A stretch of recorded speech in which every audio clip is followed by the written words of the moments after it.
Alright, it's your boy Big Gooch. Hope you're all alright. I haven't made a video in a while, but figured it's about time I did. So, it's only going to be a quick one. No fancy cars are out to review today, but there will be some very, very soon. I've been on holiday, so I haven't been able to do them. So, quick video. Couple of things that I hate about this car, seeing as I've had it 18 months, and a couple of things that I actually like about it. You'll be pleased to know though, I'm starting to look at replacements, so that's nice. For those of you that don't know, it's a Seat Ateca. It's the TSI engine, 1.4 turbo, 150 horse, active cylinder technology, so it drops down to 2 cylinders when you're being light on the throttle, and it's the Excellence model, which is top spec, everything on it, leathers, yeah, no. Car's manual, 6-speeder, and I lease it. I lease it from a company called You Choose Contracts, and I put down, if I remember correctly, about £1,700, and then paid the company per month for the next 2 years. Covers everything from tyres, servicing, you name it, it's covered. So yeah, that's the car. So a couple of the things that I really like about it are the headlights. They're full LED, and fully auto, full LED, and they are exceptionally good. When it's horribly dark and wintry weather here, they just cast a brilliant white light. It probably blinds other drivers, but yeah, what can you do? And on main beam, you know, they just light up the road like it's daylight, so they are exceptionally good. Wouldn't like to have to replace a unit. If they were to fail, and you'd have to fork out the money for a new unit, you'd be forking out silly money, I would have thought. Another thing that I think is absolutely awesome is the standard stereo on it.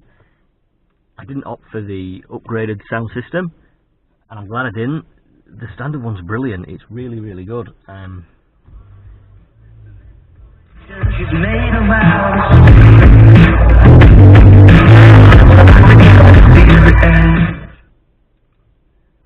Hopefully that won't go copyright and take the audio off my video, but basically you can have it full blast. It's loud enough for me. Strong bass, doesn't vibrate, doesn't distort, so quality bit of kit. That, really impressed with it. I think the Excellence has a few more speakers. It's got 1, 2, 3, 4, 5, 6, 7, 8, 9. So it's got 9 speakers as standard. I think the cabin's thought out really well. The steering wheel's a really nice bit of kit. It's nice and chunky, leather wrapped, nice bit of piano gloss on the bottom, easy to use controls on it. It's just a well thought out cabin. You know, you've got your cruise here, intermittent wipers, auto everything down here, and you've got everything you need within easy reach. It's quality. It's all set up really nicely. So whoever's designed the cabin thought about it. Visibility is really good throughout, and for a big car, I think it does the job. There's a lot of adjustment on the seat. I'm happy with all that.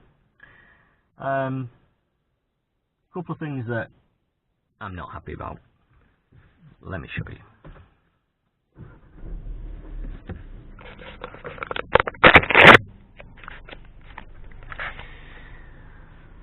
So down here we've got your drive mode selection: Eco, Normal, Sport and Individual. Alright, so you can change it all on here as well if you want to.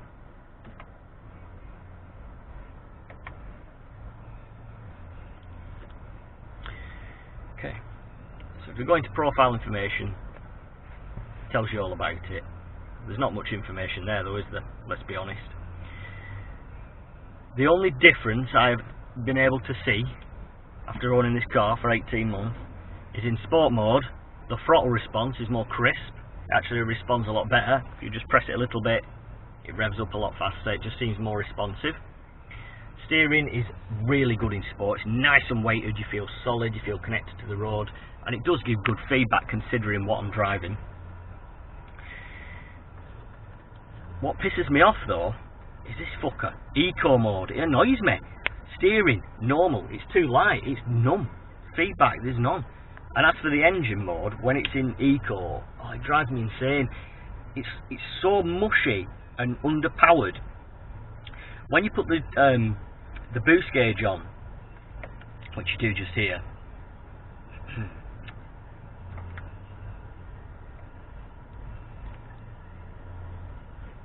and you're driving along in eco, it doesn't boost as hard. It should boost to about, on overboost, just over 30 psi.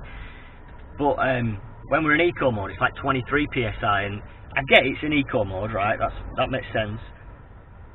But I get worse mile per gallon in eco because I'm having to put more throttle into it all the time. It's a bit of a waste of time, really. I won't personally bother with it. If it were four-wheel drive, I think it's a good idea to have, you know, your mud terrain, snow, etc. But on a manual front-wheel drive like this, there's no point to it. So the only difference is sometimes keep it in sport if I want to give it some grief. Another thing they could have done was the noise. The noise of this engine is shockingly shit. I'm not asking it to sound like a V8, but listen to it.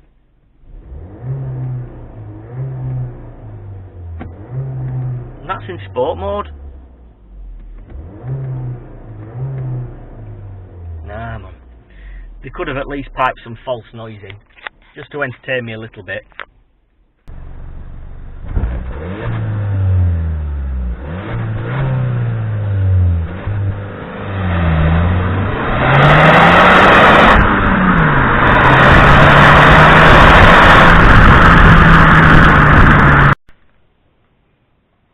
And as I live in the UK, 99% of the time, apart from this freak summer we're having, the roads are horrible and greasy and wet.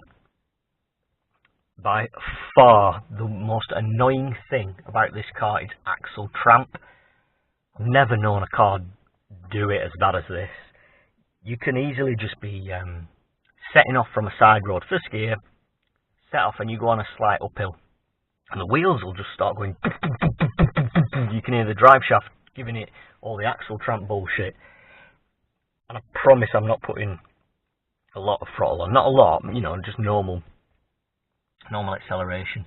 And it's almost like, as the car's accelerating and the suspension's super soft, so it lifts up, all that front end's getting light because the weight's being pushed to the back and it's losing traction. And it drives me insane. I hate axle tramp at the best of times, and if I'm, you know, booting it from standing start or something and you get a bit of axle tramp in whatever car, fair enough. But it shouldn't do it when you're just driving normally home from work. It drives me mad. The standard tyres on this were Bridgestone Terenzas, which were shit. And today I've just had them replaced with some Michelin Pilot Premises. So that should improve things. In fact, let's see if it does improve things.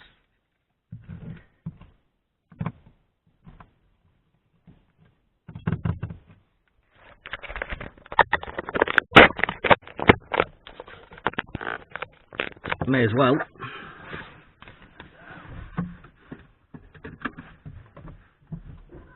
And for those that are wondering, yeah, I do turn the traction control off. So the ESC system, turn it off like so. But, as we probably all know, off isn't really off, is it? So we're in sport mode. I'll just make sure it's safe. So,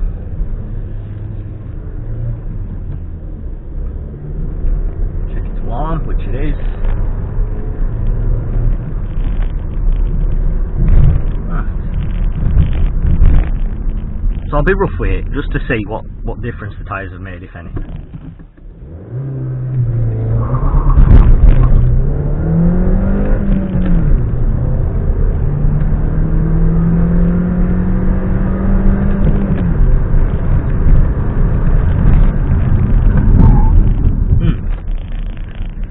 Better, but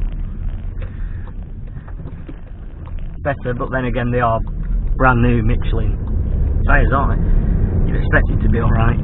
I still think in the wet, when it starts to get colder and more greasy, this thing will still tramp. I'd be interested to find out if it actually does do, because I think it's down to the suspension, the way it's set up. It's so soft. When it's in sport mode, it should probably stiffen up really a little bit. Quite interesting. Would I buy one? No, I wouldn't. It's been stopped at while my kids have been so little. I've needed the space, which is why I sold the Type R. You know, I've got a little 1-year-old boy and a girl that's coming up to 5 now. In a couple of months, this is going to go back, and I'm going to replace it with something faster. Well, that won't be odd, but fast. So things like been looking at VRS Octavias, Golf GTIs, Golf Rs. More recently, I've been looking at BMW 330Ds as well, which look quite entertaining and reasonably priced as well. To be honest, you get a good one for 20 grand, no bother.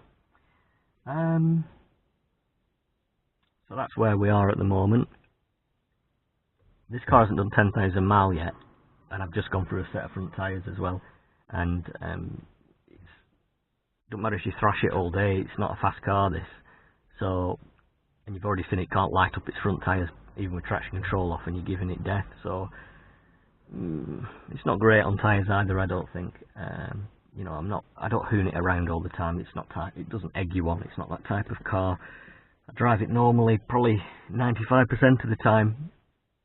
And on occasion, when it's early morning or whatever, you give it a bit of stick, but it's never going truly fast. It's no Type R, that's for sure.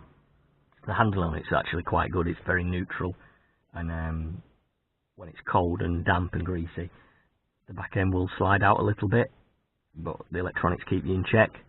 I also just tried to really tee it off not so long since, and I turned the traction control off, roundabout, second gear, floored it.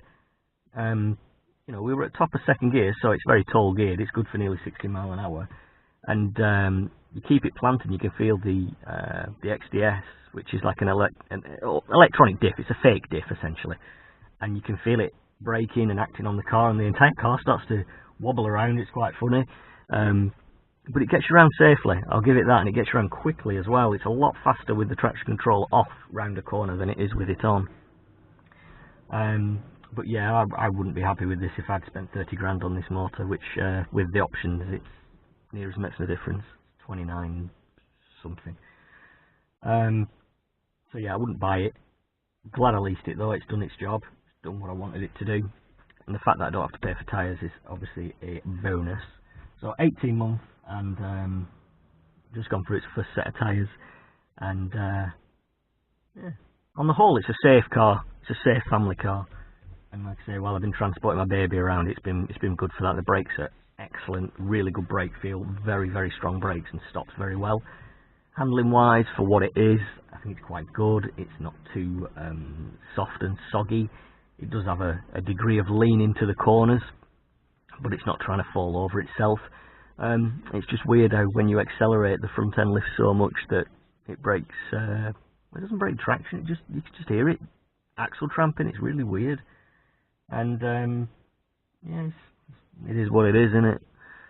So don't worry, we'll have some nice cars soon, and whatever I get next, I promise you, it has to have at least 200 horse, doesn't it?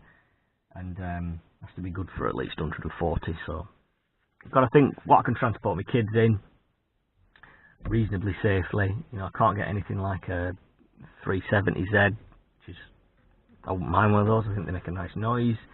And I think something like an R33 GTS is going to be just too old and unreliable. I can't be arsed with the hassle.